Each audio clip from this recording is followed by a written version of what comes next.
दुख झेलने के लिए, गर्मी ठंडी बर्दाश्त करने के लिए आएगी। तो साधना शिविर में लोगों को लाभ हुआ। अब ये साधना शिविर आपको बता दें यहाँ भी चल रहा है, यहाँ भी चलेगा। कल से सुबह से शुरू हो जाएगा, क्योंकि आज भी बैठा आपने और कल ज़्यादा देर बैठना रहेगा, दोनों समय चलेगा ये। और इसमें जो आप लोग आए हो बाहर के, वो लोग बैठना, देखना कैसे गुरु की दया मिलती है। सब काम उसी से हो बनेगा। आगे जो भी काम होगा साधकों से होगा, साधक समाज से होगा। ये हम खूब रिसर्च कर चुके हैं। अच्छा समाज जब बनेगा, अच्छे लोग जब आएंगे, तभी चाहे समाज का कल्याण हो, चाहे परिवार का हो, चाहे देश का हो, चाहे दुनिया का हो, तभी होगा। तो अब आप ये समझो प्रेमियों कि जो भी लोग आप सुन रहे हो, माननीय लोग, संस्था का यह उद्देश्य है, हमारा ये उद्देश्य है। अब हमारे जो है मुख्यमंत्री जी आए हुए हैं, और मुख्यमंत्री जी लोगों के पास, ऐसे लोगों के पास समय का अभाव भी रहता है, तो हम ज़्यादा समय नहीं लेना चाहते हैं। मोटी मोटी बातें आपको बता दिया। अब इनसे हमको क्या कहना है? ये जो अपने बैठे हैं मुख्यमंत्री जी, जिनको मोहन प्यारे हम कहा करते हैं, इनसे हमको ये कहना है कि आप ऐसा काम करिए कि जिससे ये चरित्रहीनता न बढ़े, जिससे ये जो नौजवानों का भविष्य खराब हो रहा है, ये नशा की आदत में लड़के लड़कियां बर्बाद हो रहे हैं, उन्नति के चक्कर में, तरक्की के चक्कर में, पैसे के लालच में कि पैसा मिल जाएगा, सम्मान बढ़ जाएगा, हम तभी राजनेता बन पाएंगे, हम तभी पहलवान बन पाएंगे, जब क्रिकेट के अच्छे खिलाड़ी तभी बन पाएंगे कि जब हम इन चीज़ों का सेवन करेंगे। इसके लिए विचार करिए, इस पर रोक लग जाए और जीव हत्या न हो, जीवों पर दया हो, कुदरत के यानी प्रकृति के प्रतिकूल काम न हो, जो भी काम हो प्रकृति के अनुरूप हो, जो हमारे ऋषि मुनि योगी योगेश्वरों ने रास्ता निकाला है और जनहित का जो उपदेश किया है उसके अंतर्गत काम हो, यह हम अपेक्षा करेंगे। अपने लिए कुछ नहीं मांग रहे प्रेमियों, आपके लिए कुछ नहीं मांग रहे इनसे। ये तो आप समझो मुखिया तो हैं प्रदेश के, राजा एक तरह से पहले हुआ करते थे, जो प्रजा का ध्यान रखते थे, प्रजा के दुख सुख में शामिल होते थे, उनके आवश्यकताओं की पूर्ति करते थे। वो स्थान किसका है? वो स्थान पीएम, सीएम और डीएम का है। पीएम किसको कहते हैं? Prime minister. और सीएम किसको कहते हैं? Chief minister. और जिलाधिकारी डीएम होते हैं। तो जिलाधिकारी, मुख्यमंत्री और प्रधानमंत्री का यह काम होता है। तो वो तो अपने कर्तव्य का पालन करते ही करते हैं, वो तो करेंगे ही करेंगे। लेकिन जो हमारी इच्छा थी वो मैंने आपके सामने रख दिया। अब आप अपनी पद और प्रतिष्ठा को ध्यान में रखते हुए और ये सोचते हुए कि हमको आगे बढ़ना है और आगे बढ़ कर के भी कुछ काम करना है, देश दुनिया के लिए भी हम कुछ कर सकें, ऐसा हमको बनना है। इन बातों पर आप गौर करेंगे, विचार करेंगे, जो हो सकेगा वो करिएगा। तो बोलो जय गुरुदेव। मुख्यमंत्री जी माइक लगाओ भैया।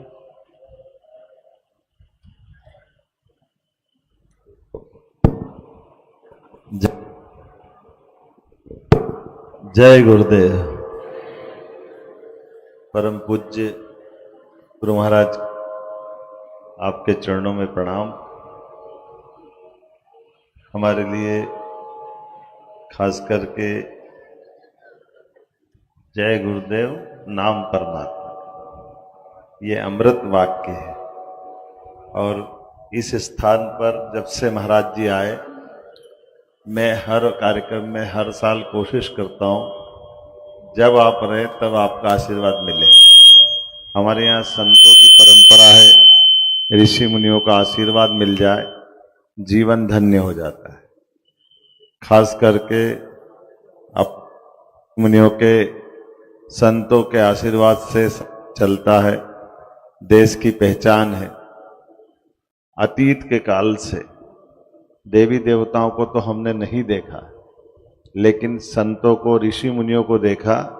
इनको देखते तो लगता हमने भगवान देख लिए, इससे बढ़कर और क्या चाहिए। जय गुरुदेव। हमारे लिए अपने जीवन से, अपने जीवन के क्षण क्षण से, जैसे दीपक जलता जरूर है, लेकिन दीपक जलने से हम सबको प्रकाश मिलता है, ऊर्जा मिलती है। हमारे पंच तत्व सब अपने अपने तरीके से हमारे शरीर के पिंड को चलाने का मौका देते हैं, लेकिन ज्ञान देने के लिए गुरु चाहिए। और गुरु प्रत्यक्ष हमको दिखाई दे, हमारे अपने अंदर के अवगुणों को वो अपने पास ले ले और सद्गुण हमको दे दे।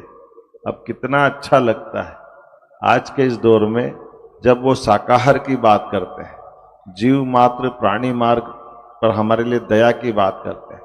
यही तो हमारी संस्कृति है। और उस नाते से न केवल वो शाकाहार करते, बल्कि नशा मुक्त की बात करते हैं।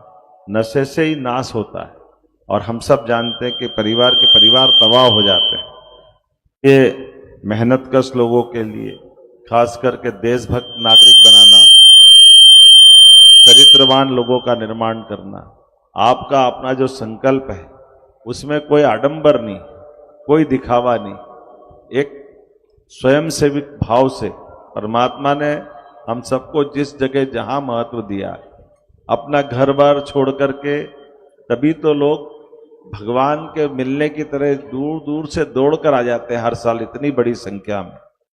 कोई गर्मी नहीं, कोई धूप नहीं, कोई परेशानी नहीं, सब चीज में अपने आप में स्व अनुशासन के बलबूते पर। जय गुरुदेव आश्रम में जब बैठ करके देखता हूं तो ऐसा लगता है सारा आप में भी देवी देवता आ गए। आपको प्रणाम करता हूं, ये आनंद मिल जाता है। मैं अपनी सरकार बनाने के बाद गुरु महाराज के संपर्क में आने के साथ हमने कुछ निर्णय जरूर किए। महाराज जी, मैं बताना चाहूंगा, हमारे उज्जैन नगर निगम की सीमा से सारी कलालियां बंद कर दी, दारू की दुकानें बंद करा दी। और केवल उज्जैन में नहीं, जितनी भी हमारी 19 नगरियां हैं, उज्जैन, ओंकारेश्वर, महेश्वर, मंडलेश्वर, राजा राम की नगरी, ओरछा, दतिया, माताजी की नगरी, इसी प्रकार से एक एक करके चित्रकूट, जहां भगवान राम ने समय 11 साल निकाला, ऐसे 19 नगरों से हमने इस साल के ठेकों से दारू की दुकानें बंद करा दी। और उल्टा हमारे यहाँ पर दूध उत्पादन बढ़ावा देने के लिए, गाय माता को पालने के लिए प्रोत्साहन देने के लिए, सरकार के स्तर पे गौशाला खोलना हो तो गौशाला के भी नियम सरल करते हुए, गौशाला में प्रति गौमाता अनुदान जो पहले 20 रुपया मिलता था, अब हमने तय कर दिया 40 रुपया प्रति गौमाता देंगे, ताकि किसी प्रकार से कोई गौमाता नहीं हो। और बीमार, अपाहिज, लावारिस ऐसी गौमाता सभी नगर निगम में खिड़क बंद कर दी, पिंजरा पोल की जरूरत नहीं। हमारी गौशालाओं में नगर निगम बड़ी बड़ी गौशाला खोले, 10-10 हजार की गौशाला खोले। और उतना ही नहीं, दूध उत्पादन की मात्रा बढ़ाने के लिए घर घर भी लोग गाय पाले। अब जिसके घर गाय वो गोपाल, जिसके घर गाय का कुल वो घर घर गोकुल। तो गोकुल वृंदावन बनाना चाहिए कि नहीं बनाना चाहिए? तो इस संकल्प को लेकर के पूरे प्रदेश के अंदर हमने 25 गाय माता जो पालेगा उसको 25% अनुदान देंगे। और पहले दूध खरीदने में फैट के आधार पर दूध लेते, अर्थात गाय के बजाय भैंस का दूध लेते थे। हमने निर्णय किया सरकार के आधार पर कि गाय माता का भी दूध खरीदेंगे, कोई जरूरत नहीं फैट बताने की। गाय का दूध थोड़ा पतला होता है, कोई बात नहीं, जितना देंगे, लेकिन गौमाता को बढ़ावा देते हुए अभी राज्य में हमारा दूध का उत्पादन देश की तुलना में 9% है, इसको 20% तक ले जाएंगे। किसानों की आय बढ़ाएंगे, आप पशुपालन की आय बढ़ाएंगे। हमारा मध्य प्रदेश तो वनांचल है, कई जगह खेत नहीं, केवल पशुपालन से ही काम चलता है।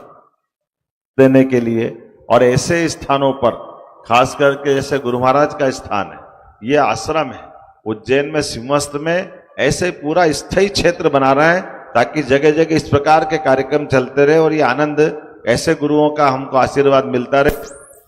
इसी प्रकार की जनता के बीच हमारी चरित्रवान बनाने की ये अलग अलग शालाएं हैं, इनके स्थान के लिए सरकार के स्तर पर पूरे प्रदेश में हम बढ़ावा दे रहे हैं। हमने अपने इसी प्रकार के भाव को लेकर के यहाँ गुरु महाराज से मैं आशीर्वाद लेता रहता हूँ। मुझे मालूम है कि यहाँ मांगना नहीं पड़ता, अपने आप मिलता है, परमात्मा की कृपा है। गुरु महाराज को देखो, सारी थकान दूर हो जाती है, जीवन धन्य हो जाता है।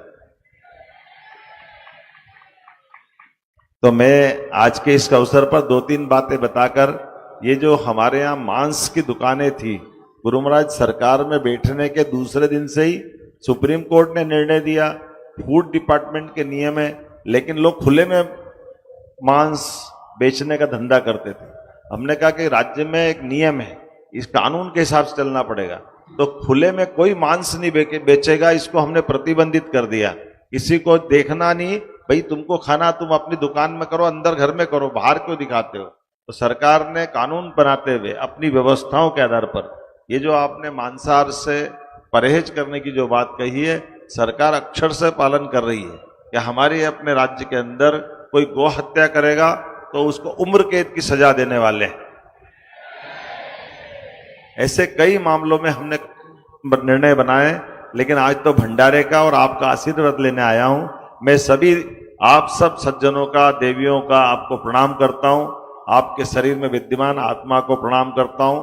आत्मा में परमात्मा है। हम सब परमात्मा की कृपा से गुरु महाराज की सेवा में लगातार लगे रहें। गुरु महाराज हम पे सब पे कृपा करे। इसी